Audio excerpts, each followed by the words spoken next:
He never expected the war to end this way. Corporal Masao Kondo, once a proud infantryman of the Imperial Japanese Army, now sat hunched at a long wooden table inside an American prisoner of war camp. The summer heat pressed heavy against the corrugated walls, cicadas buzzing in the distance. Around him, dozens of fellow captives shuffled into the mess hall, their boots scraping the floor, their eyes fixed on the trays being handed out. Masao's stomach clenched. He braced for the usual: thin broth, stale bread, perhaps a ladle of beans. Hunger had been his companion for months, both on the battlefield and now behind barbed wire. He had accepted it as his fate. But when the tray slid toward him, Masao froze. There, beside the bread and meat, sat a small bowl. Cold mist clung to its sides. Pale and smooth, it glistened under the fluorescent light. He touched the metal rim and felt the chill seep into his fingers. Ice cream. Real ice cream. For a long moment he simply stared, unable to reconcile what lay before him. He had not tasted anything like it in all his 24 years. In wartime Japan, such a luxury was reserved for the richest households, and even then only before the war consumed everything. For a prisoner, for the defeated enemy, it was unthinkable. He whispered to the man beside him, "Could this be poison?" His comrade shook his head, just as bewildered. Some prisoners laughed nervously. Others lifted their spoons hesitantly, eyes darting to the guards. When Masao finally raised a trembling spoon to his lips, the sweetness struck like a revelation. Cold, creamy, impossibly rich, it melted across his tongue and carried with it an unbearable question. If this was how the enemy treated its captives, what did that mean about everything he had been told? To understand the weight of that moment, one must step back to the world Masao left behind. Japan in the early 1940s was a nation defined by scarcity. The empire had marched into China, into the Pacific, into what it believed was its rightful destiny. But behind the banners and speeches lay empty bowls and ration cards. By 1943, the average Japanese civilian survived on less than 1,800 calories a day. Rice, once the pride of every meal, had become so scarce that families mixed it with barley, beans, even ground acorns to stretch their portions. Sugar was a fading memory, meat a rumor. Children lined up for sweet potatoes, mothers watered down broth, fathers returned from factories with hollow faces. Soldiers like Masao fared little better. Their rations consisted mainly of rice and pickled vegetables, with fish only when luck allowed. Dairy was almost unknown. Japan's agricultural system had never embraced cattle farming on the scale of the West. A sip of fresh milk was a story told by elders, not an experience for young men. And yet, across the ocean, America lived differently. Rationing existed there too: gasoline, coffee, sugar, but on a scale that would have seemed decadent to Japanese eyes. An American soldier's daily allotment could exceed 4,000 calories. Meat, fruit, dairy, these were considered standard, not luxury. When American families complained about fewer sweets or smaller cuts of steak, Japanese civilians could not imagine such abundance. It was this gulf, between deprivation and plenty, that turned a simple bowl of ice cream into a symbol of something far larger. For Masao and thousands like him, the sweetness was not just shocking. It was destabilizing. It contradicted every message they had been taught: that America was weak, corrupt, a giant with no discipline. Instead, the truth was cold and undeniable, melting in their mouths. The mess hall buzzed that day with whispers. Some prisoners could not finish, their stomachs unaccustomed to such richness. Others devoured every spoonful, eyes wet with disbelief. And though no one said it aloud, a single thought hung in the air: if our captors lived this way, what chance did we ever have of winning? That first taste marked the beginning of a long unraveling. But it was only one moment in a much larger story, a story of how captivity revealed truths that the battlefield never could. To understand it fully, we must follow these men not just into their meals, but into the barracks, the work fields, the letters they wrote, and the silence they carried home. We must see how the smallest kindness, a bowl of ice cream, became a turning point in the Pacific War, not through force but through abundance. The days in captivity unfolded with a rhythm Masao had never known. At dawn, the bell clanged through the camp, not the harsh scream of an officer, but a steady tone that sounded almost like a schoolyard. The prisoners shuffled into line, expecting the same thin gruel they had endured in their army barracks. Instead, steam rose from pots of oatmeal, and beside them lay trays of eggs, sometimes scrambled, sometimes boiled, accompanied by slices of fruit glistening with juice. He hesitated. Eggs were for the wealthy back home, or for officers. But here they were handed to him without question. He picked one up and cracked it open, watching the yolk gleam golden in the light. That first bite was soft, rich, foreign. It was not simply food. It was revelation. The guards moved among them not with whips or sticks but with clipboards. They checked names, counted heads, handed out assignments. The routine was firm but not brutal. And soon, Masao realized that the Americans cared less about punishment and more about order. The camp functioned like a miniature town. Kitchens, laundry rooms, even a clinic where men were weighed and treated for ailments.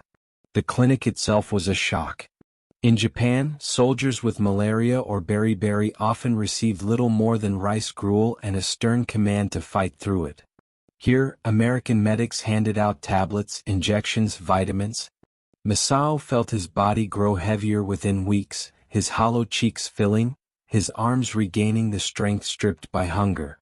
Camp records later revealed that the average Japanese prisoner gained 20 to 30 pounds within months of capture. Source: U.S. Army Medical Department, 1946. But perhaps more unsettling than the food or medicine were the signs of culture. One afternoon, he was herded with others into a long hall that smelled of ink and paper. Stacks of books lay on tables. Dictionaries, novels, even children's readers with colorful illustrations. A Red Cross official explained through an interpreter that prisoners could borrow freely. Borrow books? Masao thought. What use is that in captivity? Yet the hunger for words quickly rivaled the hunger for food. Men who had never seen an English sentence before struggled to copy letters, practicing their shapes late into the night under weak bulbs. There were lectures too. Some prisoners learned carpentry. Others took drawing. A few ambitious ones signed up for English classes taught by camp staff. At first, Masao ignored it all, convinced it was manipulation. But when his friend Koji proudly greeted him with a halting, "Good morning," something shifted. If the enemy was willing to teach his language to those captured, perhaps they were not demons after all. Then there was sport. Beyond the wire, Americans played baseball, their shouts and laughter drifting over the camp. One day, bats and gloves appeared on the prisoner's side. Awkwardly at first, then with growing enthusiasm, men swung, missed, ran. Masao picked up a ball and marveled at its weight, its stitching. He remembered hearing about baseball before the war, how it had once been popular in Japan, even played in schools. Now here he was, in captivity, discovering the game from the hands of the very men who had hunted him across the Pacific.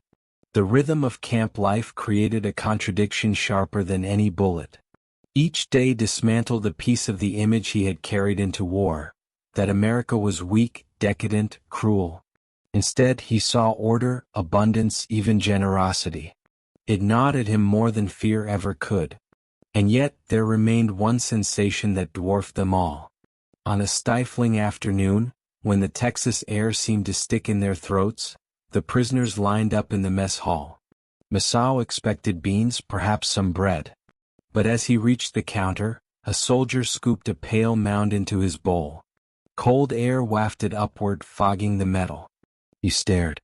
The interpreter chuckled and said a single word, "Ice cream." Masao touched it with his spoon. It yielded softly, releasing a fragrance faintly of vanilla. He lifted a bite to his mouth. The chill stabbed his teeth.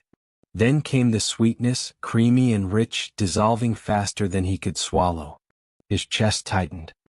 He had not tasted anything so decadent in his entire life. In Japan, ice had been a festival novelty, shaved into cups and flavored with syrup only the richest could buy. During the war, it had vanished altogether. Dairy was almost unheard of. Milk belonged to another universe. And yet here, inside barbed wire, in the belly of the enemy, ice cream was given freely, casually, as though it were bread. Behind that single spoonful lay an empire of production. In 1945, the United States manufactured more than 130 million gallons of ice cream. Source: USDA Historical Food Production Data. Some of it was packed onto naval barges, entire ships converted into floating ice cream factories. To Masao, this fact, once whispered among prisoners, seemed like madness. The Americans built ships not only for war but for dessert. He lay awake that night, staring at the ceiling of the barrack. His comrades whispered around him. Was it true? Could a nation really afford such waste?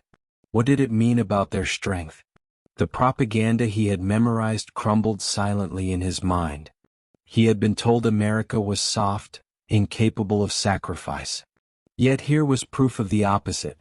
A society so strong, so overflowing with resources, that it could grant luxuries to its enemies without hesitation. And that, perhaps, was the most terrifying revelation of all. The next revelation arrived not in the mess hall, but in a small wooden shack near the center of camp. A hand-painted sign hung above its door, "Canteen." At first, the prisoners assumed it was for guards only. Yet one afternoon, interpreters explained that each man, even a prisoner, would receive small wages for his labor. 25 cents a day if he worked in the fields, sometimes more if assigned to carpentry or kitchen duty. With that money he could buy goods from the camp store. Masao felt certain this was a trick. A prisoner with wages? A prisoner allowed to shop? He stepped cautiously into the canteen and froze. Shelves lined the walls. Tin cans of fruit glistened with syrup. Cigarette packs in bright colors stood in neat rows. Chocolate bars, soap wrapped in paper, combs, stationery. And in the corner, a freezer hummed softly, offering cold bottles of soda and, on lucky days, small tubs of ice cream. His hands shook as he picked up a chocolate bar. In Japan, such sweetness had disappeared years ago. Children whispered of it as if it were legend. Here in captivity it lay stacked by the dozen.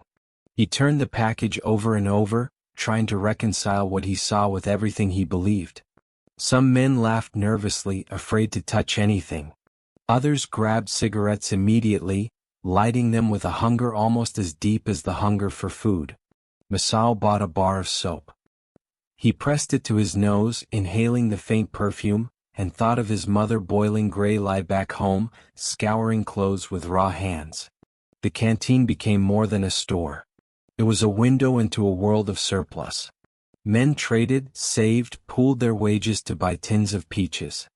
On evenings when the Texas air hung heavy and cicadas hummed, they opened those tins and shared spoonfuls, marveling at the golden flesh that glistened like treasure in the dim barracks.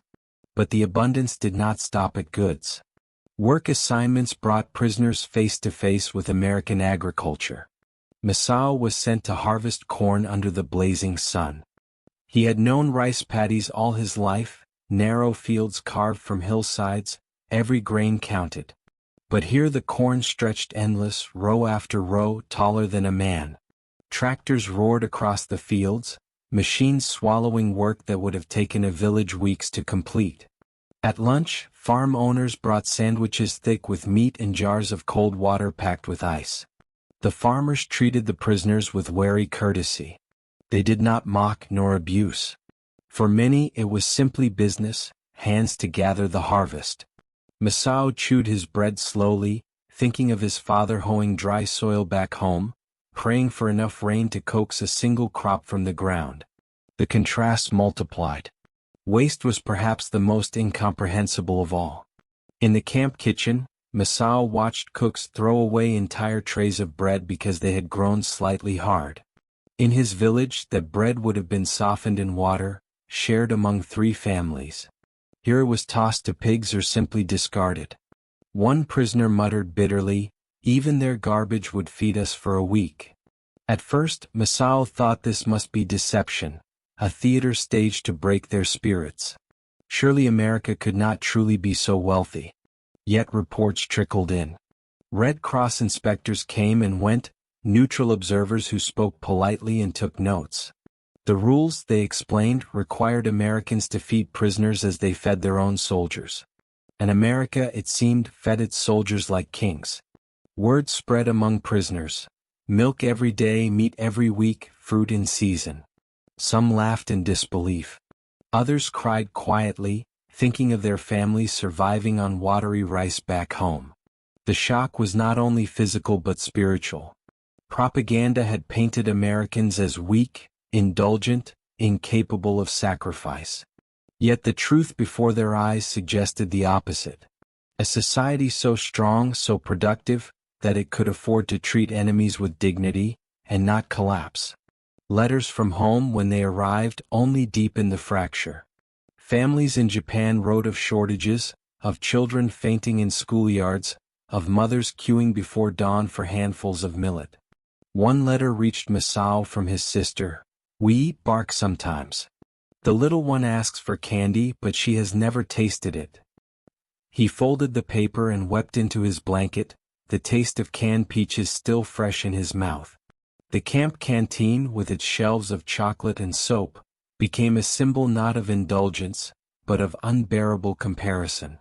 Each purchase forced the prisoners to question the very foundation of their war. Some men resisted the thought, clinging to their training.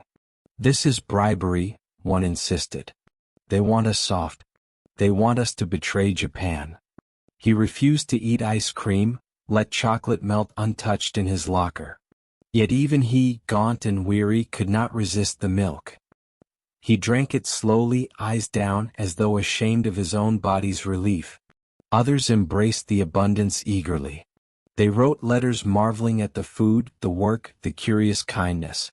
One sergeant scrawled in his diary, "If this is defeat, then our homeland lied to us. Perhaps the enemy is not a devil, but a man with too much." At night, in whispered conversations beneath the hum of ceiling fans, prisoners argued. Was America's wealth a trick? Or was it a truth so vast that they could never have hoped to win? Masao lay awake listening. He remembered the taste of ice cream melting on his tongue, the sweetness mixing with guilt. He thought of his sister's letter. He thought of the guards joking with one another outside, casually tossing cigarettes, wasting what his country bled to find. And he understood, with a sinking heart, that the war was not merely about weapons or courage. It was about capacity. About who could sustain life, even in the face of destruction. And in that contest, the bowl of ice cream was already proof of victory. Night after night, the barracks filled with whispers. Men lay on their bunks, staring at the wooden beams above, unable to reconcile two worlds. The Japan that demanded sacrifice and the America that seemed to overflow with mercy. Masao listened as older soldiers clung to pride. "Remember your training?" one hissed. "The Americans are cunning. They give us comfort to poison our spirit." Another nodded in the shadows. "If we eat too much of their food, we will forget who we are." But even as they spoke, their hands trembled over cups of milk, their mouths full of soft bread. The body knew before the mind could admit it. And the body was grateful. Letters from home arrived sporadically, censored but still revealing. A friend received a note from his mother. "The rice allotment has been cut again. We grind acorns into flour." Another's wife wrote, "The children dream of sugar. They ask when the war will end." Each word carved deeper wounds.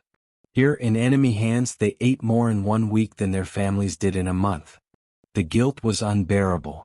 Masao remembered sitting at his family's table before shipping out, his father dividing a single sweet potato among 6 mouths.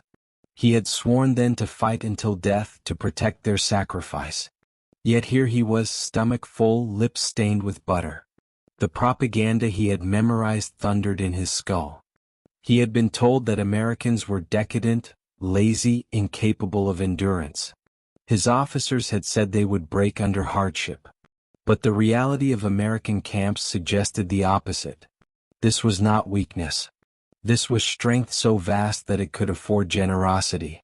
A paradox haunted him. The very comforts that eased his hunger also destroyed his certainty. He envied, resented, and admired the enemy all at once. During work details, he saw glimpses of ordinary American life. Farmers' children waved from porches, tossing apples over fences to the prisoners. Guards shared cigarettes during breaks, speaking casually about baseball games or their wives back home. The casualness cut deeper than cruelty would have. Cruelty he could resist. Kindness forced him to question. Some prisoners embraced the contradiction. They wrote in diaries, "The enemy treats us better than our own army." Others recoiled, refusing to believe what they saw. One officer muttered, "This is illusion. When we return to Japan, we must never speak of it." Yet silence could not erase the evidence. Men grew healthier. Skin cleared. Eyes brightened. Records show average gains of 20 to 30 pounds within a year. Source: U.S. Army Medical Department, 1946. Diseases like beriberi and rickets disappeared. How could such facts be denied? Masao found himself caught between two truths. The Japan in his memory was built on duty and sacrifice. The America before his eyes was built on plenty. Which was stronger? Which would endure? In quiet moments he thought of his mother. If she could see him now, would she be proud that he survived? Or ashamed that he lived in comfort while she starved? The shame was almost heavier than hunger had ever been. Still, when the guard brought another bowl of ice cream, Masao did not refuse. He ate slowly, as if savoring both the sweetness and the bitterness it carried. The clash inside him deepened when neutral visitors arrived. Swiss officials, wearing neat suits and carrying notebooks, inspected the camp. They spoke politely to prisoners, asked about rations, observed the kitchens. Their reports, the interpreter explained, would be shared internationally. Masao wondered what they would write. That enemy soldiers drank milk daily, while loyal citizens at home boiled bark for soup. That prisoners played baseball while children in Japan scavenged for weeds. The knowledge spread like cracks through stone. Whispers turned into quiet admissions. Perhaps the war was not as the generals said. Perhaps the empire could not win. Yet to voice such thoughts aloud was dangerous, even among comrades. Pride remained. Some still insisted that survival itself was betrayal. But even they could not deny the evidence of their fuller bellies, the strength in their limbs. Masao's dreams betrayed him. In them, he saw his village, but tables piled high with food as in America. He saw his sister tasting ice cream, laughing with disbelief. He woke sweating, torn between joy and guilt. Day by day, captivity became not merely survival, but a mirror. In that mirror, he saw the fragility of everything he had been taught. And as summer deepened, as cicadas shrieked in the Texas heat, Masao began to suspect a terrible truth.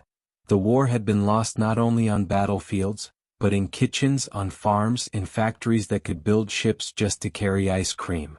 It was a realization that felt more devastating than defeat itself.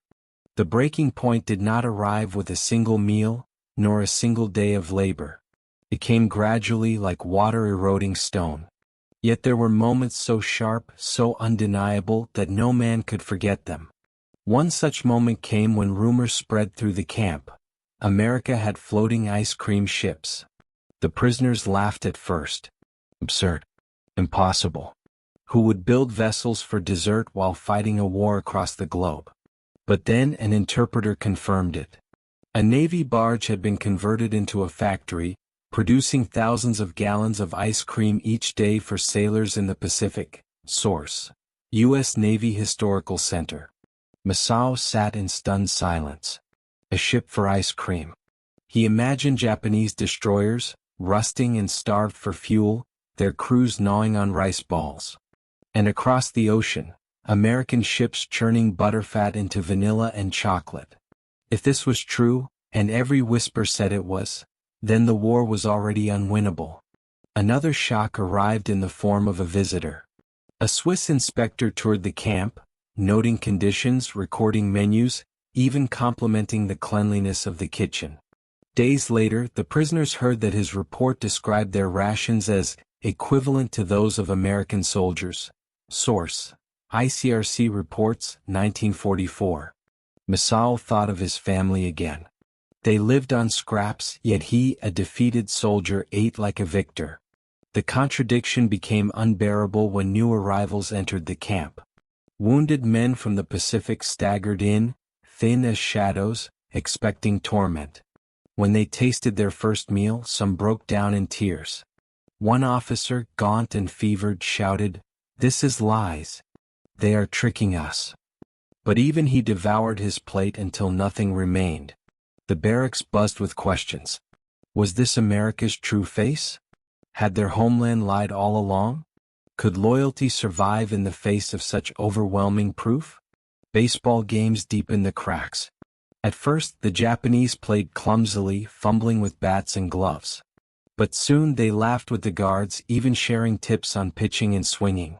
To see an American smile, to hear him cheer for a Japanese runner circling the bases, was to confront humanity where only demons had been promised.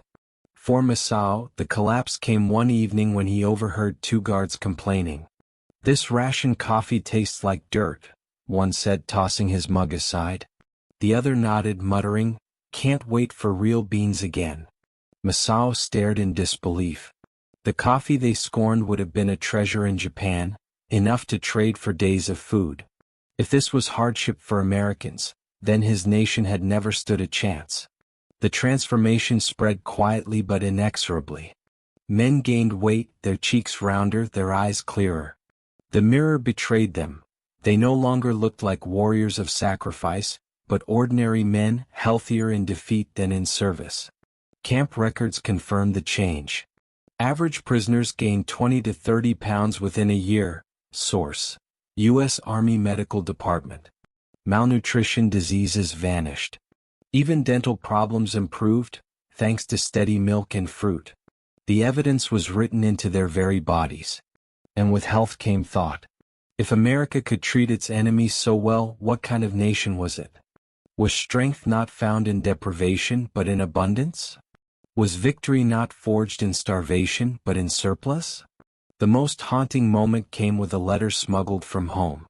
A comrade read aloud by lamplight, "Our youngest collapsed yesterday. The doctor said malnutrition. We boiled bark to make broth." The man folded the paper with trembling hands. Around him, bowls of stew and bread sat half-eaten. No one spoke. The silence was heavier than any sermon. By then, even the most stubborn officers could no longer deny reality. They warned each other to keep silent, to bury the truth when they returned. "Our families must never know," one whispered.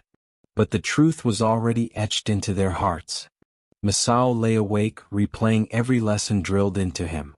Death before dishonor. The enemy is savage. Capture is shame.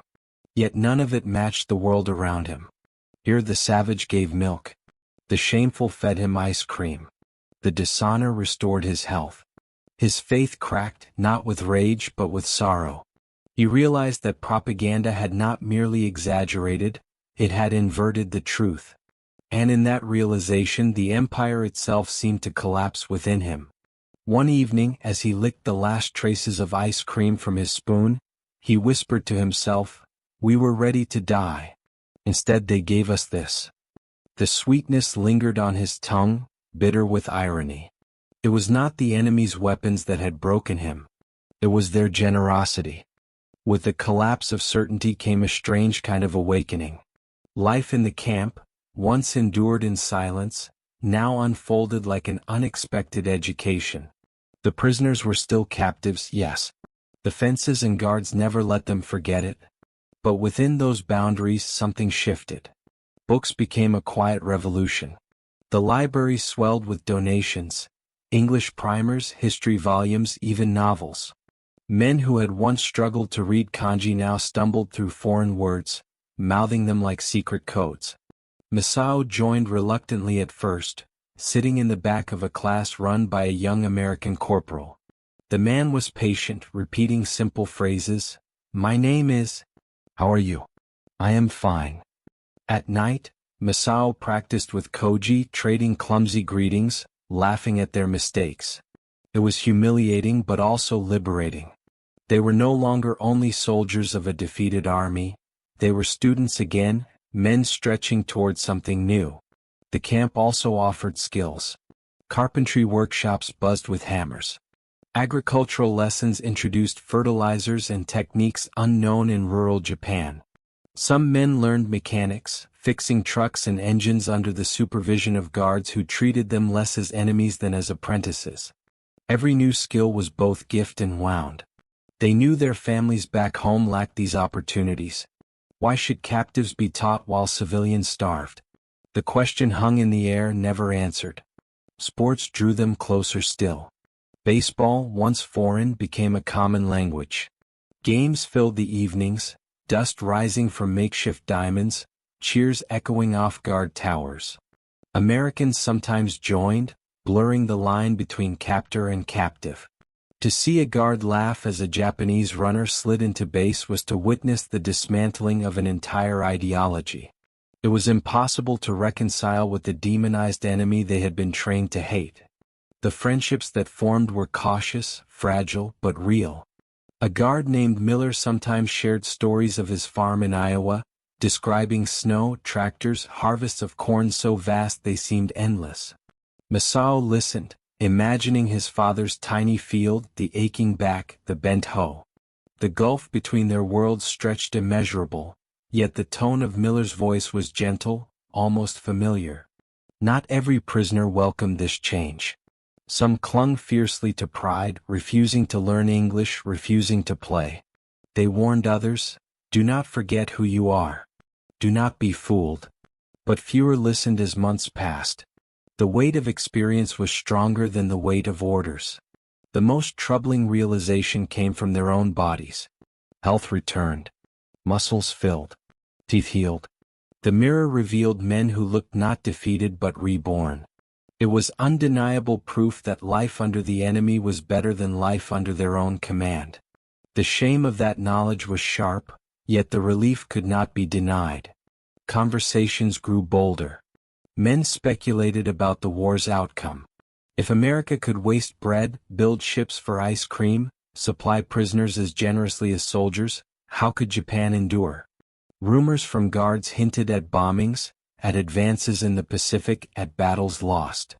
Some prisoners dared to hope that surrender might come soon, that they might see home again.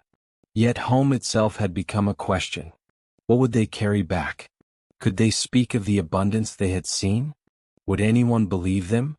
Already, whispers spread that returning prisoners must remain silent, that to confess the truth would shame their families. Still, diaries were written in secret, folded letters smuggled through Red Cross channels. These records would later surface, fragile testimonies of disbelief and transformation. One evening, Masao sat outside the barracks, the Texas sky burning red with sunset. Cicadas droned. A breeze carried the smell of cut grass. Beside him, Koji licked the last of a soda bottle, savoring its fizz. "If my brother could taste this," Koji murmured, "he would never believe it." Masao nodded, the sweetness of ice cream still lingering in memory. He wondered if, when the war ended, he would dare tell his family.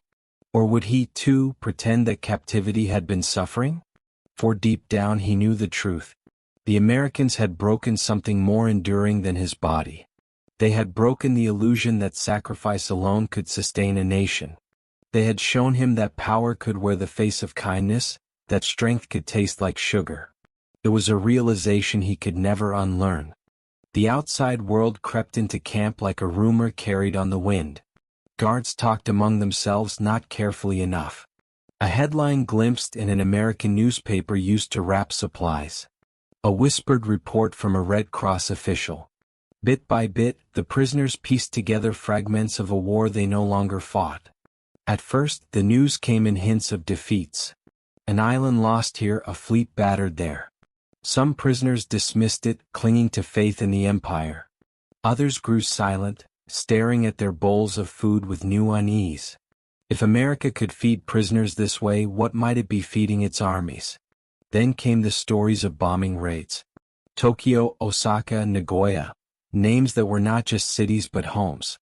Masao heard them spoken with clinical detachment by guards, but in his ears they roared with personal weight. He imagined his mother crouched in darkness, his sister clutching her chest as flames leapt through narrow streets. The letters that slipped through Red Cross channels told even more. "We hide in tunnels when the sirens scream," his sister wrote. "The houses fall like paper. We eat grass when rice is gone." He read the words again and again until the paper nearly tore. Around him, men grew pale with similar letters in their hands. The guilt hardened into something sharper. They lived on buttered bread while their families boiled bark. They drank milk while their children drank smoke. Each spoonful of ice cream became almost unbearable, a sweetness lined with grief. And yet, the war within the camp did not stop. Baseball games still echoed. English lessons continued. Guards smoked casually, laughing at jokes that seemed to carry no weight at all. For them, the war was distant thunder. For the prisoners, it was fire consuming their homes.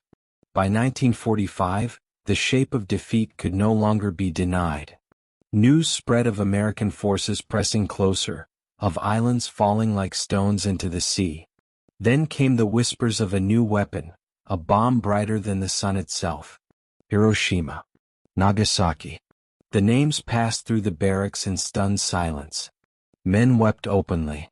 Some refused to believe it, claiming propaganda. But the grief in the faces of their comrades said otherwise. Masao sat alone that night, staring at the dirt floor. He imagined his city as ash, the river boiling, the cries of children swallowed by smoke. He whispered a prayer, not to the emperor but to the memory of his sister. The war, he realized, had ended long before the surrender. It had ended the first time he tasted ice cream in captivity. Everything since had only confirmed what his tongue had already known. Japan could not endure against such abundance. The guards grew more open as the end approached. They spoke of surrender, of negotiations, of a future where the prisoners would soon return home. Some smiled, almost kindly, as though they had always known this moment would come. For the prisoners, hope mingled with dread. Home meant family, yes, but also shame and questions they could never answer honestly. In the final weeks, the camp felt heavy with waiting. Men no longer argued about deception. They no longer doubted the scale of American strength. Instead, they wondered what awaited them in Japan. Would their families believe them if they spoke of milk and peaches? Would they be seen as traitors for living too well in captivity? Masao walked the perimeter fence one evening, the sun bleeding red into the Texas horizon. Beyond the wire, cornfields swayed gently in the wind, endless rows that seemed to stretch into eternity. He thought of his father's small plot, of the bent hoe, of his mother's worn hands. The contrast was unbearable. He pressed his forehead to the wire, whispering words he had never dared before. "We were defeated before we began." The fence hummed against his skin, cold and unyielding. And in that moment, he understood that surrender was not an event marked by documents. It was a realization, quiet and devastating, born from the taste of abundance that no propaganda could erase. The war ended not with a single trumpet but with a silence that spread across the camp. One morning the guards no longer barked orders. They gathered prisoners in the yard and read announcements through an interpreter. Japan had surrendered. The emperor himself had spoken on the radio, telling the people to endure the unendurable. Masao stood still, the words sinking like stones. He had prepared for death on distant battlefields, not for survival inside barbed wire. Now he was told the war was over. His first thought was of home, his mother, his sister, the ruins described in letters. His second thought was of shame. Repatriation began weeks later. Prisoners were loaded onto trains again, then ships, but this time the journey carried them eastward, back across the Pacific. Masao watched America fade from view. The vast harbors, the endless farmland, the silhouettes of factories belching smoke. He wondered if he would ever see such abundance again. The voyage was long, crowded, heavy with anticipation. Men spoke in hushed tones about what awaited them. Some feared execution as traitors. Others dreamed only of embracing their families. Masao sat by the railing staring at the sea, tasting phantom sweetness on his tongue, ice cream, peaches, milk, flavors that already felt like memories from another life. When the ship docked at Yokohama, the shock was immediate. Rubble stretched to the horizon. Charred timbers jutted from the earth like bones. Children with hollow eyes stared at the returning soldiers, their limbs thin as sticks. The smell of smoke and sewage filled the air. Masao stepped onto the pier and felt the weight of two worlds collide inside him. He had left America's abundance. He had returned to Japan's emptiness. The contrast was unbearable. Families reunited in tears, but the joy was tempered by suspicion. Neighbors whispered about men who had been prisoners. Why are they alive when so many died? Some asked. Others looked at their healthier bodies and wondered, did they betray us? Did they eat while we starved? Masao embraced his mother tightly, feeling her bones beneath her skin. His sister, older now, clung to him with tears in her eyes. She asked softly, was it terrible? He opened his mouth but no words came. How could he tell her about the milk, the chocolate, the baseball? How could he admit that captivity had fed him better than freedom ever had? Many former prisoners chose silence. They spoke of hunger, of barbed wire, of longing for home. But they did not speak of ice cream. To confess the truth would have been too cruel, too dangerous. In a society that valued sacrifice, abundance in defeat was shameful. Still, the memories lingered. Masao found himself dreaming of the canteen shelves, of the sound of bats cracking against balls, of the kindness of a guard who had once handed him a cigarette. He carried these ghosts like forbidden treasures. Some prisoners tried to share their experiences more openly. They spoke in community meetings or wrote memoirs. But their words were often met with disbelief. Impossible, listeners said. The Americans are brutal. They would never treat you so well. To insist otherwise was to challenge the entire wartime narrative, and few were willing to hear it. Yet in private the truth spread quietly. Families noticed the weight their sons had gained. They saw how quickly illnesses faded after captivity. Some whispered among themselves, perhaps America is not as we were told. These whispers formed the earliest cracks in Japan's post-war identity, seeds of doubt that would later blossom into questions about the war, about leadership, about truth itself. For Masao, the hardest part was facing the children. His sister's little one tugged at his sleeve, asking, "Uncle, did you bring sweets?"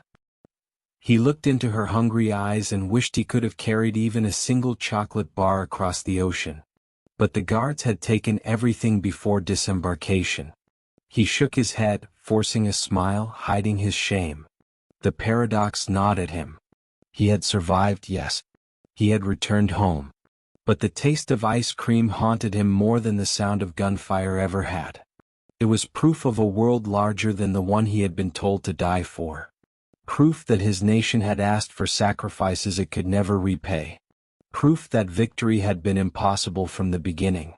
And so, in the ruins of Japan, silence became survival. He did not tell neighbors of the abundance he had seen. He did not describe the kindness of guards. He did not mention the sweetness that had shattered his illusions. Instead, he carried those memories like contraband, hidden deep, to be whispered only in trusted company. Yet even in silence, the knowledge changed him. It made him question. It made him hope.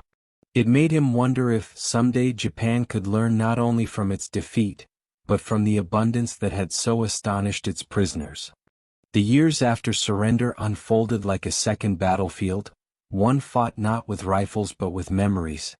For men like Masao, the war had not ended when they stepped off the ship. It lingered in the silence of conversations, in the empty gazes of neighbors, in the memories they dared not share. Some returned prisoners tried to bury the past. They married, worked the fields, raised families. They spoke only of hunger and longing, never of baseball games or chocolate bars. To admit the truth of abundance in captivity felt like betrayal twice over, betrayal of comrades who had died and betrayal of families who had starved. But memory has a way of seeping through cracks. Masao, like many others, found himself telling fragments late at night, to a wife curious about his time in America, or to children who begged for stories. He spoke carefully, disguising details, yet sometimes the truth slipped out. They gave us milk every morning. There were books in English. Yes, even ice cream. The children's eyes widened, unsure whether to believe. To them these stories sounded like fairy tales, not war. Others carried their experiences into public life. Some became teachers, quietly infusing classrooms with lessons about tolerance and the dangers of propaganda. One former prisoner opened an English-language school, insisting that the future lay in understanding the West. Another became a writer, weaving allegories of abundance and captivity into stories that only later were recognized as autobiographical. A small number joined Japan's growing peace movement. They stood in rallies, holding signs not of anger but of warning. Their message was simple: we saw the enemy and he was not what we were told. For these men, the memory of ice cream was more than sweetness.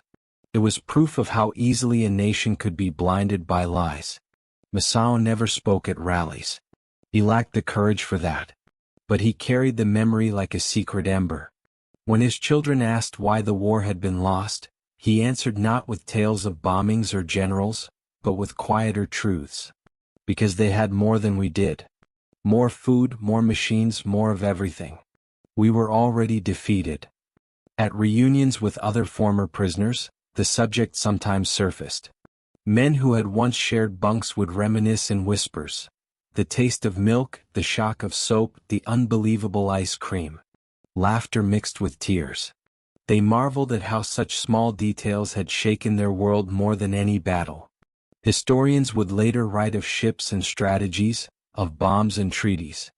But for the prisoners themselves, the war had turned on the smallest things. The cold sweetness of a dessert, the careless waste of bread, the kindness of a guard offering a cigarette. These were the moments that revealed America's strength and Japan's weakness with unbearable clarity. For decades, these memories remained private, tucked away in diaries or sealed behind cautious smiles. Only in old age did some men finally speak more freely. They described the shame of returning healthier than their families, the guilt of abundance in the midst of national ruin. They confessed the disbelief that still lingered even after all those years. We expected death. Instead, we were given ice cream. The story spread slowly, carried in memoirs, in interviews, in documentaries long after the guns had fallen silent. Younger generations listened with fascination. For them, the image of their grandfathers eating ice cream in captivity was surreal, almost absurd. Yet it carried lessons deeper than strategy. It spoke of propaganda's fragility, of the power of small mercies, of how abundance itself can become a weapon. Masao lived long enough to see his country rise again, factories rebuilt, shelves filled with goods once unimaginable. He walked past ice cream parlors in bustling post-war cities and felt a strange tug in his chest. Children lined up eagerly, cones dripping in summer heat. To them, ice cream was normal, ordinary. To him, it would never be ordinary again. It would always taste of captivity, of contradiction, of the moment he realized the war was lost. And though he never told them, each lick of vanilla, each scoop of chocolate, carried with it the memory of barbed wire, of Texas skies, of a spoon trembling in his hand. It was a private monument to a truth too bitter and too sweet to forget. In the end, the story of Japanese prisoners staring at bowls of ice cream is not really about dessert. It is about how war reveals truths that no battlefield can conceal. For those men, the shock of sweetness in captivity shattered years of indoctrination. They had been told America was weak, decadent, incapable of sacrifice. Yet every spoonful said otherwise. Abundance was not weakness. It was power, the quiet, unstoppable strength of a society that could feed its people, its armies, and even its enemies without faltering. The consequences reached far beyond camp fences. When prisoners returned to Japan, they carried invisible evidence of defeat. Their healthier bodies, their unspoken memories, their quiet refusal to repeat propaganda, all of it undermined the myths that had sustained the empire. Some shared their stories, others buried them in silence, but the truth lingered like a current beneath post-war society. Historians later called it the abundance gap. America had not simply outfought Japan. It had outproduced, outfed, and outlived it. Food became as decisive as bullets, milk as potent as tanks, ice cream as symbolic as bombers. The Geneva Convention had mandated humane treatment, yes, but what shocked the Japanese prisoners was not the law. It was the effortless way America surpassed it, turning mercy into a demonstration of overwhelming strength. For Masao and men like him, the war never ended cleanly. Each time they passed an ice cream shop in post-war Tokyo, they remembered the first time they tasted that impossible cold sweetness in a Texas camp. Each time they heard children laughing with cones in hand, they thought of their own confusion, their own disbelief, when generosity revealed a truth sharper than any blade. And perhaps that is the lasting lesson. That sometimes the most powerful weapon is not fire or steel but abundance. Not destruction but provision. In those mess halls, America's strength spoke without words. We have so much we can give even to you. It was not intended as psychological warfare. Yet it achieved what propaganda never could. It convinced men who had been willing to die for an emperor that survival, and even surrender, might carry less shame than they had been taught. It planted seeds of doubt, and through doubt, transformation. Today, when we look back on the Pacific War, we often focus on the firebombings, the mushroom clouds, the desperate last battles. But hidden in the shadows of those colossal events are smaller stories, of milk poured into tin cups, of chocolate shared across language barriers, of ice cream melting slowly under the Kansas sun. These details remind us that history is not only shaped by the clash of armies, but also by the quiet moments when humanity intrudes on conflict. They remind us that even in war, generosity carries weight. And they remind us that for thousands of Japanese prisoners, the true shock was not chains or cruelty but kindness. When Masao grew old, his grandchildren asked him what the war had been like. He hesitated, then told them of hunger, of rubble, of loss. But at the very end he added softly, "In America they gave us ice cream." His grandchildren laughed, not out of mockery but disbelief. And Masao smiled because he knew that was exactly the point. What had once been unthinkable had become memory, then lesson, then legacy. The ice cream served in American camps was more than a luxury. It was a symbol of abundance, of contradiction, of victory. And for those who tasted it, it was the moment they understood that Japan's war could not be won. So perhaps in the end, history's sweetest truth is this: sometimes the smallest kindness carries the heaviest weight. Sometimes the coldest spoonful tells the warmest story. And sometimes the taste of defeat is not bitter at all, but unexpectedly, impossibly sweet.